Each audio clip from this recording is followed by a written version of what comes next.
Today, we're looking at local authorities and why it's important to understand their economic development policy. I'm joined by Gary Cranford, who's a business engagement officer with Wokingham Borough Council. So welcome, Gary. Alistair, thanks for letting me join you this morning. So let's start. Why do local authorities look for a thriving business economy? Alistair, there's no lever that national government or central banks can pull to drive local economic growth. So what's more likely to work is a local up approach. I mean, councils are not in the business of putting barriers in the way of development, but there has to be a balance. I think the principle of wealth creation is sound as long as no groups are left behind. So a successful business creates opportunities across the supply chain and opens up the local economy to further investment opportunities. And I think your local authority has a key role in supporting that delivery. And within a local authority, what is the role of economic development and why should leaders be aware of it? I suppose by definition, it's delivering targeted activities and programs that work to improve the economic well-being and quality of life of a community.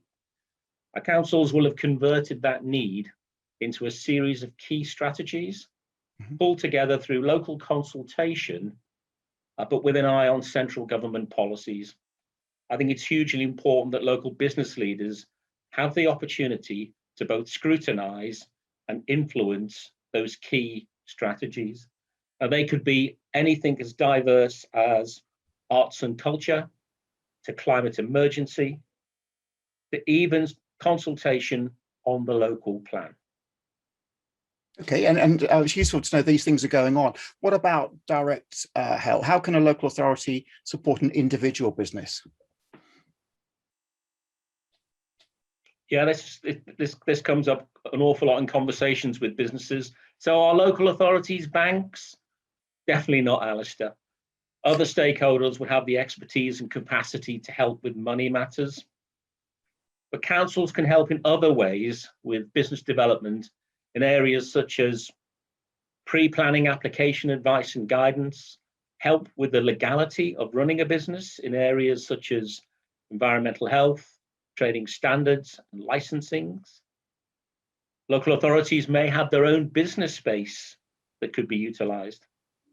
And my goodness, has COVID-19 demonstrated that councils have a huge role to play in supporting businesses through not only grant delivery, but lateral flow testing sites and the availability of test kits. Less obvious sports as well, such as training and upskilling of staff and access to mental health experts. We probably all have examples of people who have genuinely suffered during the last 14 months. Okay. I guess a lot of us, when we think of councils, we or certainly in revenue terms, we think of cost. Should we see councils as friend or foe?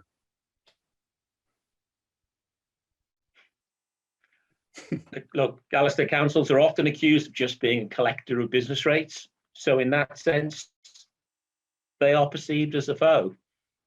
I guess this has to be measured in terms of a local authority's legal duty as a tax collector. At the end of the day, councils will look to use a combination of subsidy and grants to invest in key infrastructure projects, typically in partnership with stakeholders.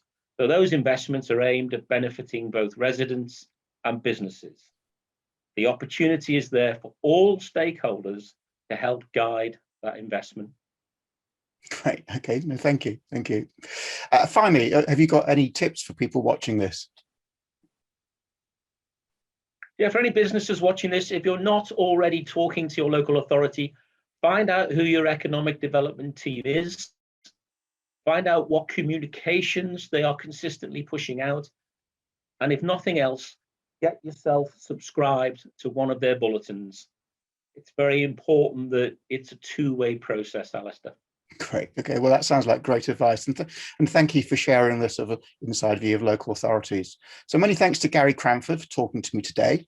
And thank you to anybody watching this. For more tips on business growth and revenue generation, visit my YouTube channel or my webpage at revenueworks.co.uk. And in the meantime, let's keep on growing.